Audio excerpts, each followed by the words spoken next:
시간 관리하는 방법 이런 거에 관심이 상당히들 많은데 이제 크리스천으로서 시간 관리를 좀 어떻게 하면 좋을지에 대해서 이야기해 주시면 좋을 것 같습니다.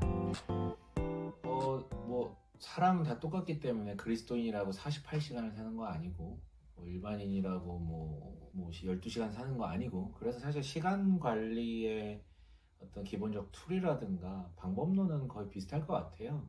그래서 사실은 구체적인 이야기는 자기계발서를 보시면 훨씬 더 잘 나와 있을 것 같아요. 그래서 그걸 참조하시고, 저도 자기계발서 종종 보거든요. 보세요? 가끔. 저는 일부러 봐요. 왜냐면 진짜 열심히 사는 사람들 이야기가 많거든요. 그래서 그거 보다 보면 부끄럽기도 하고 도전도 받고, 그래서 일부러 약간 좀 자극되고 싶어서, 그 사람들의 논리를 다 동조하는 건 아니지만 그래도 그렇게 열심히 사는, 그리고 어떻게 하면 더 열심히 살 수 있을까에 대한 도전을 받고 싶어서 봅니다. 그래서 구체적인 건 그런 걸 보시는데요. 저는 이제 좀 세 가지 정도 나누고 싶은 생각이 좀 들더라고요. 첫 번째로는, 결론은 어떻게라는 질문 이전에 왜 시간 관리를 해야 되는지에 대한 이제 본인의 납득, 동의가 되지 않으면 사실 아무리 옆에 아무리 좋은 툴이 있어도 활용할 생각이 들지 않습니다. 남 따라서 조금 해보다가도 이내 지쳐버리고 안 하게 되죠. 특히나 굉장히 P형의 사람들인 경우에는 하지 않습니다. 다만 아무리 자기가 P라도 동기부여가 확실하다면, 즉 왜 내가 시간 관리를 이렇게 세세하게 조금 해야 되는지에 대한 동기부여가 있다면 아마 하겠죠. 근데 보통 일반적인 심리학자들도 동의하고 제안하는 부분이 있는데, 인간을 움직이는 가장 강력한 동기는 두 가지로 좀 정리가 될 수 있는데, 부정 동기와 긍정 동기라고 하더라고요. 부정 동기는 뭐냐면 당장 내 앞에 놓여진 그 고통을 회피하고 싶은 욕구예요. 그 고통이 너무 크게 다가오면 다가올수록 평소에 되게 게으르던 사람들도 그걸 탈출하기 위해서 굉장히 부지런하게 움직이게 됩니다. 그래서 굳이 옆에서 얘기하지 않아도 열심히 해요. 예를 들면 환경과 같은 게 주어졌을 때 있잖아요. 원치 않았지만 내가 굉장히 큰 책임감을 가지고 살아야 된다고 할 때 굉장히 열심히 삽니다. 이게 뭐 대단한 사람들 이야기가 아니고요. 부모님 떠올리시면 돼요. 다들 눕고 싶고 쉬고 싶고 하더라도 자기 자녀가 있고 막 이러면 쉬지 못해요. 굉장히 빡빡하게 움직인단 말이죠. 일종의 부정 동기일 수도 있고 뭐 긍정 동기일 수도 있지만, 어쨌든 뭔가 큰 책임감이 주어졌을 때, 아니면 내가 뭔가 해결해야 될 과업이 너무 큰 게 주어졌을 때, 아니면 지금 이걸 하지 않으면 내 삶이 비참해질 것 같을 때, 그런 위협감을 느끼게 되면 사람은 어떤 이렇게 시간 관리를 할 수밖에 없게 됩니다. 뭐 얼마나 잘하느냐, 얼마나 꼼꼼하게 하느냐, 그건 두 번째고, 하려고 한다라는 것이죠. 두 번째로는 이제 그것보다는 다른 이제 긍정 동기라는 게 있습니다. 뭔가 이루고 싶은 꿈이 분명하고 목표가 분명할 때 사람은 이제 긍정적으로 움직이기 시작합니다. 아니면 저에게 도움이 됐던 것은, 내가 뭔가 이루고 싶은 분명한 목표가 아니더라도 닮고 싶은 사람이 있을 수 있거든요. 저 사람 정말 멋있다. 저 사람같이 되고 싶다. 근데 그 사람 옆에 있다 보면 자극이 돼요. 나도 저렇게 되고 싶은 마음에서 시간 관리를 하게 된다라는 것이죠. 아니면 이런 사람도 있습니다. 누가 가르쳐 주지 않아도 타고나게 성공하고 싶은 욕구에 완전 쩔어져 있는 사람들이 있어요. 그냥 타고나게 그래요. 뭐 어떤 상황이 주어지지 않아도 원래부터 인정받고 싶고, 이런 사람들은 열심히 살죠. 그래서 시간 관리를 하게 마련입니다. 누가 시키지 않아도 새벽에 일어나거든요. 그런데요, 이 둘 중에 좀 더 건강한 동기는 긍정 동기입니다. 부정 동기는 힘은 있어요. 당장에 내가 뭔가를 하고 싶게 만드는, 왜냐면 바로 나한테 피해가 올 수 있기 때문에 열심히 살게 된다는 거예요. 하지만 지속성이 떨어집니다. 하지만 긍정 동기는 계속해서 지속할 수 있게끔 만들기 때문에 긍정 동기를 갖는 게 중요해요. 여기까지가 자기계발서가 얘기하는 것들입니다. 하지만 그리스도인으로서 부정 동기를 넘어서 긍정 동기를 갖는 것의 키워드는요, 굉장히 많을 수 있겠지만 저는 하나라고 생각을 해요. 다 축약하자면 소명이라는 것입니다. 하나님께서 나를 부르셨다는 그 확신을 넘어서 무엇을 위해 부르셨는지에 대한 목적 의식이 동의가 되고, 여기서 한 발짝 좀 구체적으로 나가면 사명이라고 부르는 거 있죠. 조금 더 구체적인 어떤 목표나 자리, 여기에까지 이르게 되면요, 시키지 않아도 우리는 세상에서 말하는 자기계발 이상의 목적과 목표의식과 열정을 가지고 시간 관리를 하게 됩니다. 여러분, 시간 관리를 하고 싶다면 Y를 찾으셔야 되는데, 그리스도인에게 있어서 Y는 바로 그 소명이라는 것입니다. 물론 소명은 단시간 내에 찾아지지도 않고요, 발견하기도 쉽지 않지만 분명하게 그걸 찾을 때 시간 관리를 할 수 있다는 것을 기억했으면 좋겠어요. 두 번째로는 Y에 대해서 다뤘다면 What에 대해서 물어봤으면 좋겠어요. 그러니까 무엇이 중요하냐가 정확하겠네요. 무엇이 중요하냐라고 얘기했을 때 그 중요한 것에 근간해서 나머지 시간의 하부 구조들이 짜여지게 되거든요. 그러니까 시간 관리를 어떻게 할 것인가는 3순위예요.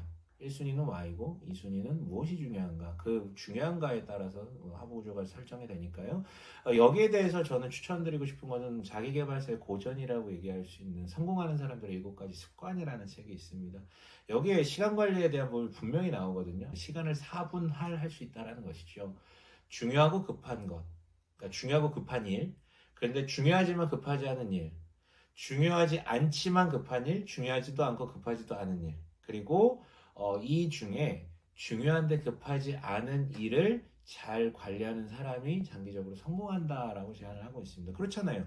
급하면서 중요한 일은 이건 누구 시키지 않아도 이건 열심히 합니다.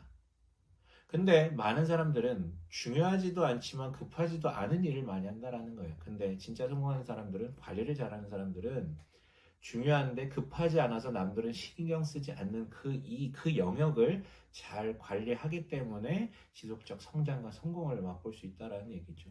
그렇다면 여러분, 그게 무엇이 있습니까? 바로 운동과 같은 육체를 관리하는 것, 그리고 마음을, 멘탈을 관리하는 영역이겠죠. 멘탈을 관리하는 영역에 있어서 사람들이 얘기하는 것은 뭐 시작할 때, 하루를 처음 일어나서 시작할 때, 하루를 마무리할 때 자기 삶을 도전하거나 돌아보는 것, 그 일을 하는 것에 대해서 제안을 합니다. 이거 하셔야 됩니다. 뭐 일기를 쓰거나 뭐 감사일기를 쓰거나, 아니면 아침에 일어나서 약간의 명상을 하거나 도움이 되겠죠. 근데 이거 역시도 그리스도인에게서는 중요한 게 따로 있습니다. 바로 하나님과의 관계겠죠. 그래서 시간 관리할 때 어떻게 해야 되냐면 약속을 따로 떼어놓는 것입니다. 묵상의 시간, 뭐 말씀을 보거나 아니면 기도를 하거나, 이 시간을 따로 떼어놓는 것이죠. 이거는요, 여러분, 세상 사람들은 전혀 하지 않죠. 물론 명상하는 사람들이 있어요. 굉장히 성숙한 사람들인데요. 우리는 비우는 게 핵심이 아니라 채우는 게 핵심이기 때문에 영적 생활을 하는 그 묵상의 시간을 따로 떼어놓는 것은 너무 중요합니다. 물론 여러분, 체력이 안 되면 묵상도 안 돼요. 친절하고 싶으면, 따뜻하고 싶으면, 영성생활 하고 싶으면 체력을 기르십시오. 운동 먼저 하세요. 운동하시고요. 조금 체력이 되면 그런 어떤 묵상 시간을 절대적으로 좀 따로 떼어 놓으실 수 있었으면 좋겠어요. 이건 약속입니다. 사람하고 약속하는 게 아니라 하나님이랑 약속하는 것이라고 생각하고, 그 어떤 시간을, 절대적 시간을 항상 따로 떼어 놓으시고, 급하지 않지만 중요한 이 일을 함으로 인하여서 모든 시간에 그 어떤 우선순위들이 조정되는 그 일들을 경험하셨으면 좋겠어요. 그게 아닌 이상 중요한 게 뭔지 먼저 박아놓지 않고 그냥 급한 거 위주로 계산을 하게 되면 되게 분주하게 사는 것 같지만 남는 것은 없습니다. 그것은 바쁘게 사는 것이지 열심히 사는 게 아니에요. 바쁘게 사는 것과 열심히 사는 것은 전혀 다르고, 성경적 그리고 기독교적 가치 안에서 열심히 사는 것은 우선순위를 정해놓고 그것에 의해서 뭐 나머지 하부 구조적 시간들이 결정되게 인도해 가는 것입니다. 여러분, 다시 한번 얘기할게요. 바쁘게 사는 것은 절대 옳은 게 아닐 수 있습니다. 그리고 바쁘게 사는 사람은 게으른 것일 수 있어요. 왜냐면 진짜 중요한 게 뭔지를 놓치고 있는 것일 수 있기 때문에. 반면에 여유 있게 살아도 열심히 살 수 있을 수 있습니다. 그걸 기억했으면 좋겠고요.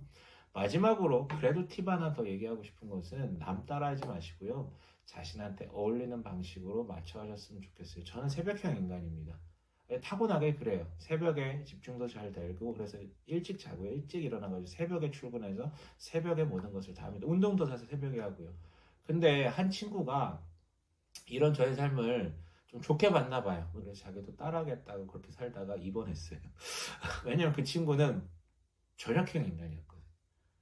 남들을 따라할 필요 없어요. 그래서 또 추천하는 것은, 내가 닮고 싶은 사람 있잖아요. 근데 그 닮고 싶은 사람들 중에서도 나랑 기질이 비슷한 사람, 그 사람의 삶을 한번 관찰해 보세요.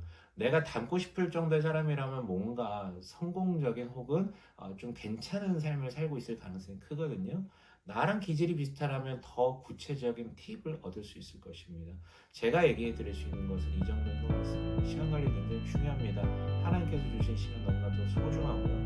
허비하지 않고 부디 잘 관리하면서 건강해질 수 있었습니다.